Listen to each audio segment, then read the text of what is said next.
Welcome to Focus on B, a single-part video series where I take a look at a game that I don't necessarily feel like would make for a good Let's Play series, but I still want to talk about it. I got quite a few things to talk about with this game, Super Mario 64 DS. Well, what do you mean it wouldn't make for a great Let's Play series? Everyone's Let's Played this shit. Yeah, exactly. I've already done a Let's Play of Mario Sunshine. I think that's enough for my 3D Mario quota, unless I decide to do, I don't know, 3D World or something, or maybe Odyssey. I'm not sure. Either way, this is Mario 64 DS, and I've got a couple things I want to talk about when it comes to this game. So the first one is it's the elephant in the room. It's not the fucking elephant in the room. It's the bonsai bill in the room. You know what I mean? It's the controls. So, my experience. What was my experience with the original Mario 64 like? Well, if you've been watching this channel for a while, you may know that I don't exactly have a very close relationship with the concept of a video game console. It's kind of foreign to me. Like, okay, I know the PS2 because everyone ever had a PS2 because it was like the best-selling thing ever, and now everyone has a Switch. Sure. But, oh, that's where it was. There you go. But this game, not this version, but the original, I initially played on an emulator on my PC. Don't tell Miyamoto, he'll kill me, or something. I don't fucking care.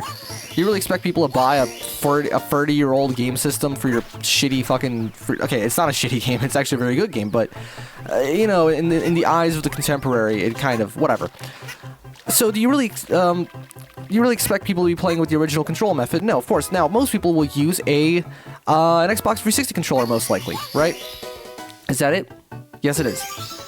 Which has analog input. Now, the thing about Mario 64 is that it was basically the poster child of analog control. It was like, whoa, look, instead of like the stupid PS1, which is the better system, but anyway, the stupid PS1 where it's like up, down, left, right, we got all these different... fuck you. God, no... double whammy of dick games, whatever. We have all these different directions we can move in, 360 of them, in fact, even though you'll only use 8, but technically you could. And so I was a little bit worried. I was like, oh shit, how's this going to control on a keyboard? Guess what? Mario 64 actually plays beautifully on a keyboard, at least in my experience. But I still had a bit of a problem with some of the things the game did in terms of, not the whole booting you out of the stage, I'll talk about that later, but... the main thing was Mario's heaviness and momentum. I'm playing this on a real Nintendo DS, so I can do this, as you can see. And I thought that, okay, wait, hold on. If I generally we get to save Mario, this is why I left that. I particularly went out of my way to get 7 stars, so I can get 1 star before we go in, and then like this, we can go and save Mario, because it's an exclusive bit of content for this version of the game. But anyway, so I was thinking, okay, the game controls well enough with the wrong input method, quote-unquote. I mean, to me, that's the only input method, because I just cannot fucking stomach game controllers. Like, seriously, I own, like, 3 of the fucking things, and it's not about the quality of the controller, actually. They're all very good. Like, the sticks all feel nice. One of them is, like, you know, the fucking Havit bootleg gamepad for like $10, and it has the smoothest analog sticks in the world for some reason. The other one's like an actual 360 controller, and the other's like a blue Havit one from like years ago. And I don't like any of them, not because one of them in particular is a little shitty quality-wise. No. It's the concept of a controller. I don't feel connected to the game. Like, when I'm doing this right now with my keyboard, I feel like I'm there. I feel like I'm actually interacting with my computer. You may be able to hear it. You probably can't. When I'm just holding it in my hands, just kind of leaning back in my chair, I don't know, I feel like I'm not actually playing the game. I'm watching someone else play it, and that happens to be me. It's a weird psychological thing, and I'm never going to change it because, quite frankly, too many PC games have bad controller support for me to give a shit, honestly. I'd rather just have something that's guaranteed to work with every game because it's a PC game, or it's an emulator which is designed to run on PC. There are plenty of emulators designed for consoles, after all, but you go watch FrameRater for that stuff. Either way, I went into this thinking, okay, again, if the original controlled pretty well on the wrong controls, quote-unquote, this should be awesome. This should be amazing. This game was built from the ground up. Oh, but not really, but this version was designed with proper, you know, up, down, left, right in mind. That's how it was made. You know? So clearly, this should be the better way to play the game on a PC. This should be the de facto PC version. Well, it looks better. It definitely looks better than the original. Sounds about the same. In fact, it sounds a little worse, but it's the DS, so what do you expect? But there's the problem. The controls are... So, have you ever played Spyro? Have you ever played Crash? So, you'll probably know one thing that's different between those two games. I'm assuming I have to go to the big X, right? I'm not going to go for direct coins. That Crash snaps to 8 directions. Spyro, there should never be falling damage in any kind of platformer ever made, and whoever decided that was a good idea is a pile of poop. I do not know why the fuck you would ever design a game like this. So the thing about Crash is that he snaps to 8 directions, right? Which is actually totally fine because it's a D-pad game primarily because PS1. But Spyro, he tried to be all like, whoa, look at our ingenuity or something. And he interpolates your movement. So what happens is you hold left, for example, while moving forward, and instead of Spyro snapping to diagonal to the left, he instead kind of smoothly turns in that direction. And I guess I get that for the time, you know, because he didn't have any analog sticks. But I have grown to really dislike such a system, which is why I've actually never been able to get into the Spyro games, to be perfectly honest. And this game, go figure, does exactly that. But what's worse is it's not even consistent. Because sometimes my character will snap perfectly in whatever direction I need them to, and other times they don't. What the fuck? Wait, what am I supposed to do now? Hold on, how do I go into the first person camera? Nope, that's not how you do it. Well then, I have no way. Oh, of course, that's what I have to do. Oh, wait, is it? I have no idea, honestly. I haven't never completed the stage because I don't know what to do in it. I know you have to get to Mario, so it can't be that hard. Ugh, whatever.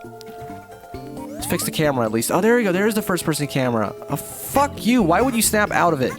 Anyway, so with this game, same thing happens as Spyro. You sort of... Come on. Oh, dick. You're supposed to be able to jump on him. You interpolate your movement, right? So what that means is, when I hold a particular direction, Yoshi won't go in that direction. He will go in, like, the general vicinity of where I'm pointing, and not actually go where I need him to go immediately. Now, that is incredibly frustrating for any kind of game in general, but let alone a 3D platformer.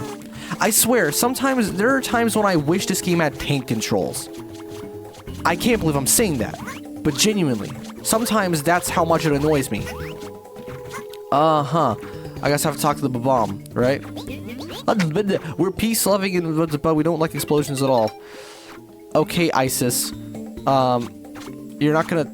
Okay, whatever. And so, the whole control thing is what's kind of... It fucked with my expectations, because you'd think that a game that's designed from the ground up with D-pad in mind would actually control better this way, but no, it doesn't.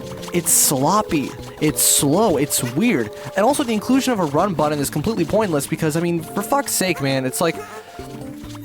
You're always gonna be running. Why do games ever include a run button? That's why most first-person shooters will have a always run option.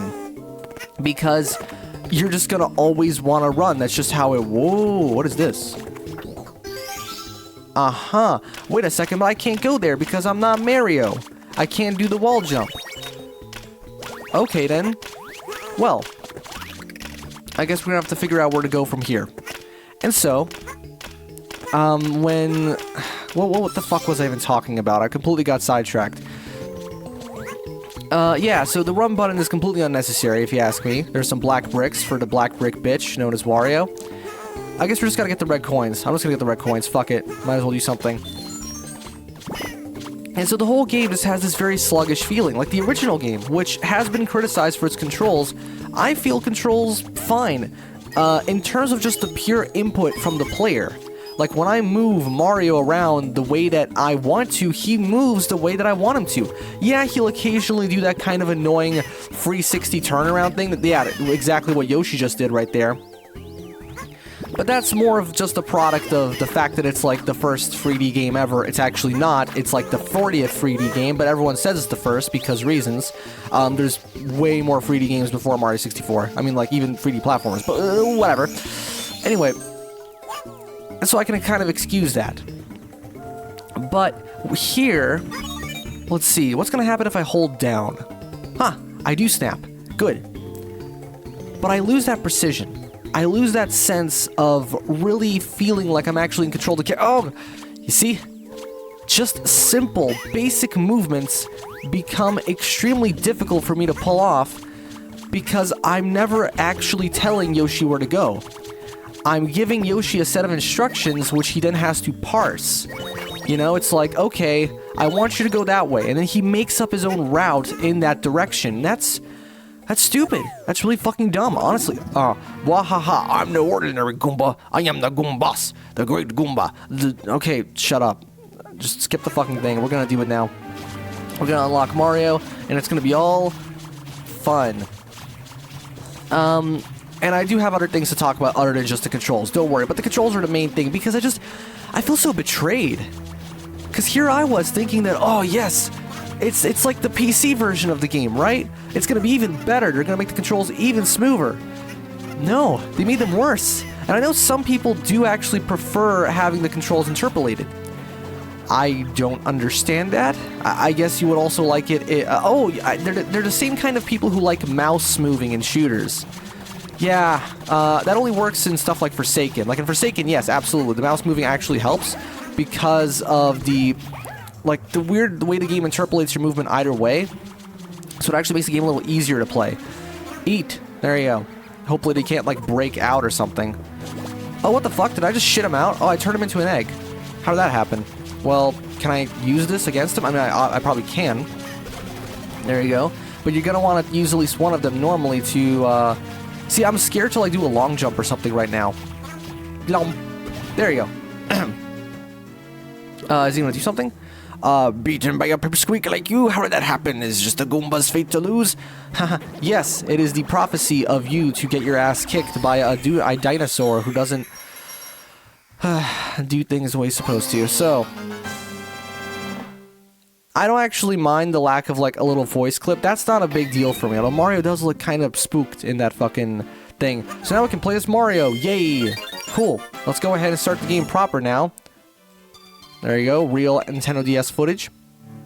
So, that's enough bitching about the controls. What else do I have to bitch about? Well, this isn't so much of a complaint and more so an annoyance here. Okay, so basically, you know how there's three types of game remakes? There's remakes and remasters, I guess. There's the kind where you just take the original game and just make it widescreen, make it work for a modern PC. Then you have the kind... Yeah, we got Mario, cool. Then you have the kind where you take the game and you completely rebuild it with shiny new models and shiny new graphics and all that stuff. And then you have this. What the fuck is this? So, this is I guess a remake for a system with a different control scheme. So they had to change that. And, we have 8 stars. You know what that means? That means we can go to Bowser. Let's go and do that. But it also has... Oh, you need 12. I thought you only needed 8. I guess that was in the original. Well, let's go ahead and do some more missions then. What was it? Shit, I forgot where I was talking about. No, there it is. The different kinds of game remakes. So, the thing about this one is that they've also added a bunch of extra content and changed things. And, like, the fundamental flow of the game is different. Now, the thing that bothers me is that I have this thing where I need to know what is, like, the real version of the game. What is the real Mario 64 now? Is it the original N64 one? Is it the Switch re-release? Is it the Virtual Console releases? Well, no, it's the same thing, it's just an emulation. Is it this? Because by all accounts, this seems like it would be the de facto version of the game because, I mean, it's got the shiny new graphics, all these new characters, all these new levels, all these new abilities, and yet, it's not. I would never consider this the definitive version of the game. I don't care how much better it looks. It's not even just the controls, it's just the fact that it's so different that it's its own thing. It's Mario 64 DS now. That's just an exclusive title that exists on its own. And that's fine. But it just confuses me now. So, what am I supposed to do? Which one am I expected to consider to be the canon experience? And maybe I'm just overthinking this. I don't know. I mean, the simple solution is Mario 64 on the N64 is the game. That's it. This is just... Hey guys, look, the DS, it's really only good for 2D games. But here's an attempt. Look guys, it actually can do 3D. And you know what? Yeah, technically, it can do 3D, like graphically. Absolutely. But if you don't have the character handling down, then what good is it? Do I have to kill him? Yes, I do. And again, it's not so much a problem with the way that Mario controlled initially. It's just this shit. So, like, look, in the original Mario 64 right now, if I were to hold right while holding up, he would snap instantly. Watch what happens here. See that? That gradual turning. That's a problem for me. It's not a big deal in a big open area like this, but once you get into the later stages where you have much more precarious platforming, it just becomes very frustrating to do. It becomes almost impossible to do. Not to mention the run button is completely unnecessary, as I previously mentioned. I guess it kind of helps to let go of it at times, but like, when are you actually going to hold the stick in the original at a non-90 degree, like a non-full tilt angle? Never, right? You're always holding that thing down all the way because, well, one, it's really uncomfortable, I imagine. I've never used one, but everyone's like, oh, it sucks, so I'll take their word for it. And in general, I mean, holding an analog stick at anything other than full tilt, even a modern analog stick, is a pain in the ass, you know? I've only ever done it for something like Sonic Unleashed HD Werehog balancing sections. You know the ones where you have to like balance on these beams? That's it. That's the only time I'll ever hold the stick at non-full tilt. Which is another reason why the Wii version, if you ask me, is better, because it doesn't have those kind of sections. But that's for a separate thing. That's for a separate Let's Play. And yes, I do plan on Let's Playing that game. So, what other point did I have to make regarding this game? Oh, well, it's a point that's going to come into play in just a few seconds, actually. Let's get the star. I got the star, and now... I'm getting kicked out of the stage. Now, here's something that actually doesn't bother me, that I noticed that really annoys a lot of other people. This is more of an opposite to what I've been talking about so far. So far I've been doing nothing but complaining, to be perfectly honest. And that's because those are just my problems with the game. But there is something that I don't actually mind that much, and it's something that a lot of other people seem to have a problem with that I just don't really get. It's the whole getting kicked out of the stage thing. So I understand that there's people out there who, for some reason, really enjoy 100%ing games, like doing every single little thing they can before moving on to the next area. And for some genres of games, I kind of get that. Like with games that are entirely based on arbitrary stats and numbers rather than actual player skill, like RPGs and stuff, and certain strategy games to an extent. Yeah, I get that, because you just want to be as powerful as possible. But in a game like this, where all you really need is just the bare minimum, I don't know, I don't see it as a problem, and I'll tell you why. Because clearly, I think this game is designed with just constantly moving around the stages in mind. Not just because they kick you out, but because the stage entry quotas are so low at first, and they're always pretty damn low. I mean, like, you only need 1 star to enter this level. You only need 1 star to enter one of the other castle rooms. You only need 3 stars for another one. And basically, the game never really requires you to get that much stuff. So because of that, I just kind of see it as the kind of game where they want you going from stage to stage to keep things from getting monotonous, because really, staying in one level for too long, it gets pretty fucking boring. You know, like, really boring. Just doing the same fucking thing, listening to the same fucking music. You want to keep it varied. So maybe that was the developer's way of encouraging that, to really show, like, hey, look at all these different levels we've made. Now, I also have another theory, and that is that maybe because it was, like, such an early 3D game of that kind, Nintendo maybe weren't confident that, like, they could, from a technical standpoint, maybe there was, like, some memory issue or something that basically made it so that if you stayed in a level for too long, they were worried that the game would start to break, so then they kick you out to make sure it doesn't happen. No, that's just completely... It's probably way off base. I mean, I don't know shit about how games are made. I just assume they kind of pop out of the aether. Unless they're mods. Like, mods are made by just, you know, going into the game engine and fucking, you know, like in Doom Builder or something, or in the Unreal Engine. But actual video games from scratch, I had no idea. No, obviously, you open up Unity, you make a basic character controller, then you start to fucking move them around. Whatever, but that's getting... Oh, you know what? Let's not. Oh, I don't want to do Jolly Roger Bay. No. If I have the choice of doing anything else, I'm not doing Jolly Roger Bay again. And that's another thing, compared to, you know, Sunshine, where you were, like, forced to do, like, these specific sprites and otherwise you can't progress. Like, here, I can just do whatever the fuck I want. That's really great. And I feel like that... Oh, Little Penguin lost. Alright. And I feel like you sort of almost benefit from being told to just, hey, do something else. I'm not saying that it should have been that way permanently. No, you should have definitely had the option to stay in the level if you wanted to, but, well, for certain levels, they change certain conditions, whatever. You know what's funny, though? For all the bitching I've done about the controls so far, and other aspects of the game, you know, I am playing it relatively, like, okay, like, I'm having a good time, and I'm not super great at it, as the first level that I showed, no, the second one is proof. It took me so long to figure out what to do. But the truth is, like, the game is still pretty fun. It's definitely the kind of game I'd rather watch someone else play and, like, talk about, rather than necessarily do it myself. And speaking of watching, you probably noticed that I'm recording this in a strange way. So typically, with Nintendo DS games that take up only one screen, people will just zoom in on the one screen that shows the relevant information, right? Well, here's the thing. I cannot stand the way handheld games look, but especially DS games. Not so much PSP. I feel like the better fidelity of the PSP kind of allows it to get away with it.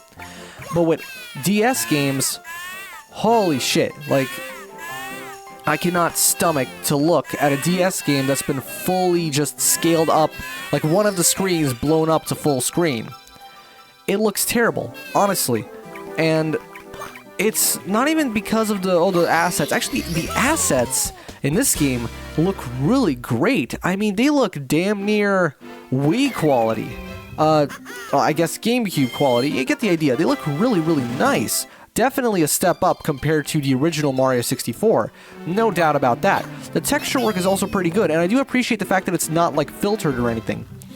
But everything just looks kind of cramped, I guess. Let's go back to this stage now. Everything looks weird and cramped when you zoom in that way. It's gotta be something to do with, like, a combination of the texture resolution and the field of view. Shoot into the... Okay, I know that one. Ooh, this is actually a mission which will allow me to showcase something that I do think this version of the game does better. But either way, yeah, it's just something about the way the game's presented that in pretty much all handheld games that aren't 2D, most 2D handheld games can kind of get away with it, but with 3D ones, yeah, it literally was not until the Nintendo Switch that you could have a handheld game that kind of looks normal even on a big screen. To be fair, though, most Switch games are not made with the whole handheld thing in mind. It happens to be handheld, and, you know, it's got a pretty damn big screen. I mean, the Switch's screen is quite a bit larger than that of a DS, for example. Or even like the 3DS XL, or whatever. I never owned one of those. No, I've only ever had the original 3DS. Come on, let's shoot it to the Wild Blue so we can then go and fight Bowser. Now, look at this. This is one thing I do think they improved. Look at that. It's not super jittery and snappy, which is especially good for me using a keyboard because, you know, you can't really be precise with 0 and 1 compared to all those different degrees of input. I think they just want me to slide down on that thing. Actually, no. I think they want me to shoot myself over there and hit the wall so that I can... Yeah, okay. Ow. There you go. Perfect. That's what I have to do. Let's go down and collect the star and get to Bowser. So, yeah, what else? Oh, yeah, the multiple characters. I don't actually have a huge problem with the multiple playable characters. It does pad the game out for the most part, absolutely. Although it is fun to have, like, Luigi, for example, and break shit. Wario is... Man, they tried so hard to justify Wario's existence, but, like, he literally is only... See, look at that. I wanted to do one of those. I wanted to do a somersault like that, but it didn't work. Why? They wanted to just put him in... just to make him playable for once in a non-Wario Land game. Except they just made him really slow and shitty, and it's like, no one wants to play... I know it makes sense for his character, but it's not fun for the game. It's kind of like, oh, Big the Cat, except, ooh, this bit used to scare the fuck out of me as a kid, and I have no idea why. I could have sworn it takes a little longer to open. He's gonna be like, aha, whatever. We're not gonna bother with the red coins. Instead, we're just gonna go ahead and just play for the level normally. So yeah, and that's the worst thing. The thing about the multiple playable characters isn't even so much that one of them is worse than the other or whatever. No, it's not even so much that. It's again that part of my head that's like, okay, that means what was the true intended design? What if they wanted to have the game all like multiple playable characters there to begin with? I mean, Wario, Yoshi, Mario, and Luigi all existed when the original game was made. In fact, Luigi was supposed to be in the game, as we all know now, thanks to that Giga leak. So, which one is it then? Because obviously they would have been too ambitious for them to throw all the characters in there at once for their first time, but what if they always wanted it to be that way? You know how like in Mario 1, they wanted to have Yoshi in Mario 1, but you know they couldn't do it until, what was it? Luigi... Mario is Missing? Was that the game where on the NES version, which actually still allowed you to ride Yoshi? So clearly it was... Oh god, I hate when that happens. That's why the run button is stupid. They should have made it so you just always run and you don't have that dumbass Sonic Lost World style fucking peel out thing. You know? Because, you know, in Sonic Lost World, when you hold down the run button and Sonic does a little peel out, it's a nice little reference to the game. At this point, is Sonic CD even like the obscure one? Because so much of its DNA is carried over into like the newer games. You know, I mean, Metal Sonic and all that, it's like, there's really no point in, like, considering it to be, like, an obscure reference. It's like, no, that game is pretty much on par with the rest in terms of popularity. I mean, come on, who doesn't know Sonic Boom, Sonic Boom? Oh, that was the whole level. That was really short. Well, there are some extra stars we can get, but we're not going to do that. We're just going to finish up the episode right here by defeating Bowser. And that's another thing that actually this game improves, this version improves, because you can see down here, we got the map. So, it's going to be way easier to take him out. This fight is still not very interesting, but at the very least, it's more doable, because you don't have to just guess where Bowser is and where the bombs are and stuff. You can just kind of like this, and then just spin him around with your mouse, or I guess the touchscreen. But yeah, so, now we're just going to have to try and aim this properly. Oh boy, if only I weren't recording this, I would totally leave full screen and try and figure out the hotkey command to get the emulator to run in slow motion, so I can do this much more easily. So watch me fuck it up. I don't even know what button it is. And this one. Nope. Did he just say bye-bye? Oh, he doesn't say so long, Googie Bowser. Of course. I always wonder why they removed that. Because I don't think Nintendo would hear it that way because they don't speak English. Not that they probably have like English-speaking people there, but still, this is so much easier. Yes. So this version does have its merits. Absolutely. Come on. Okay. Actually, slow it down a little bit. Oh shit, he's going real fast now. Go. There you go. It took him out. All right. What's he gonna say? He's not gonna say anything special. He's just gonna be like, "Oh, wow, you beat me." Whatever. So I think that's pretty much all the points I wanted to get out of the way. That's really all I wanted to say when it comes to this game. I don't really think that a full playthrough would really be all that necessary, especially since I'd just be saying the same shit over and over again. But I am glad that I was able to do this, and I hope you enjoyed my ramblings, although I'm sure it's not the most agreeable of opinions, because I know this game holds a lot of nostalgia for a lot of people. In fact, this jingle right here, it has that tingly sensation. It has that thing going on where it's like, ooh, that reminds me of when I was a kid, because, again, I watched a lot of people talk about and review and play this version of the game as well. Not to mention, when I first discovered a DS emulation, I tried this version, obviously, only to not play it very much, because at the time, my laptop was not very powerful, so I could barely run it. But either way, that's pretty much gonna do it for this episode of Focus on B. Again, a single-part series where I look at a game that wouldn't necessarily make for a great Let's Play series. And yeah, this has been Mario 64 DS. I'll see you guys with the next game. See you guys then.